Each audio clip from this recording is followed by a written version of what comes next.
Good. All right. The topic of our presentation is underdevelopment in Africa, and our goal was to identify and find possible solutions for factors that prevent African development. And here you see pictures that show the evident low standard of living and lack of development. You can see a lot of trash and poor quality homes and a barefoot child.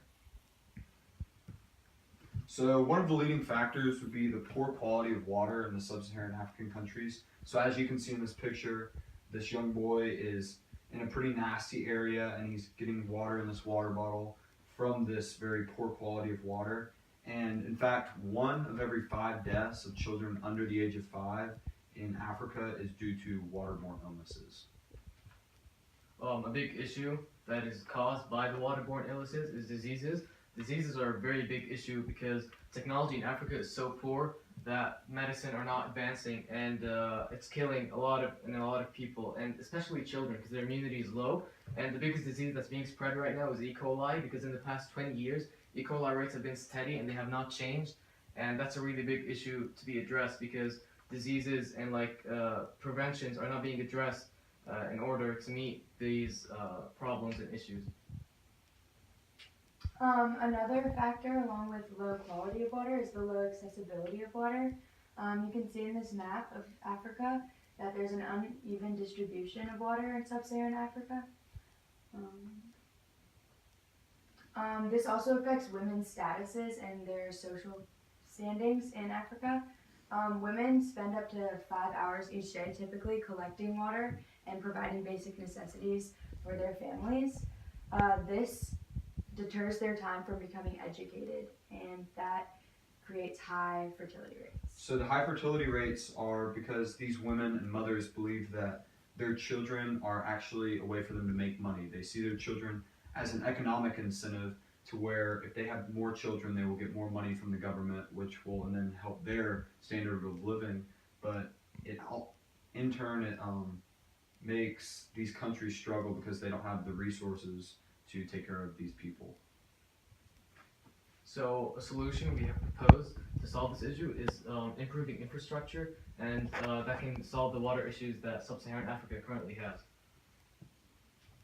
So as you can see here, there's no infrastructure for them to access their water, so they have this dirty water that this woman has to go and pick out herself, whereas in America and other developing countries, we have great infrastructure such as pipes and water cleaning systems that help us get this clean water and spread it equally around different areas.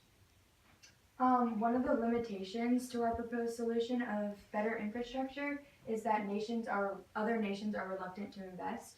So in more westernized countries, for every investment you want to earn a reward, and people can't see that in sub-Saharan Africa due to political corruption and poor infrastructure.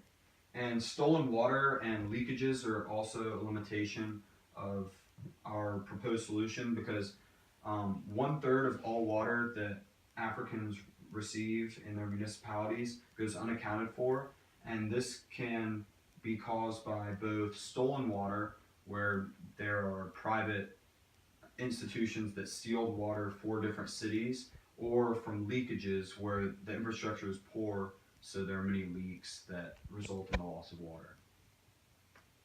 Another leading factor to poor development in sub-Saharan Africa is corruption in political leadership. In this cartoon, you can see that the already limited money is going to the political leaders that are corrupt, leaving nothing for the civilians that need resources.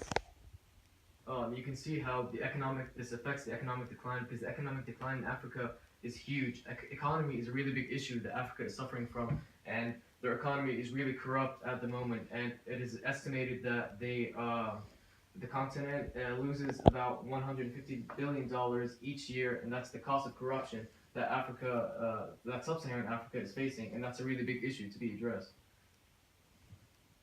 Right, and so another part of the poor political leadership in sub-Saharan Africa is that the political elite are setting up trade policies that don't reflect the needs of the nation, but instead reflect the needs of the personal interests of these political leaders. And you can see in the cartoon here that money and resources are all just being taken and exploited from Africa and depleted, and it's making other wealthy, developed continents and nations more rich, and Africa is suffering. And so the major impact that's caused by these poor trade policies is that they're very anti-export. So high export taxes and poor or an overvalued exchange rate cause less exports to be made and more imports to be made.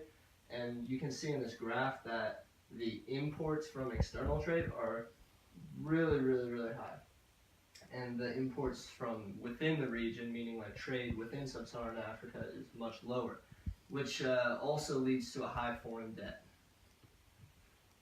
So our proposed solution to this political problem would be instituting positive political systems and leaders. So as you can see, many of you know Nelson Mandela, who was a political leader in South Africa, who actually helped turn their economy and whole nation around. So we believe that instituting more leaders like him in these sub-Saharan countries would help to improve the nation as a whole.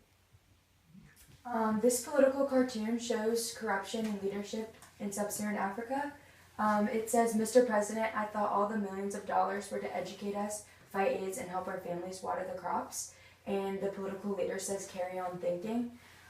This shows that he has more personal interest than an interest in the nation, that he's not going to help educate the civilians, fight AIDS, or help the families water their crops.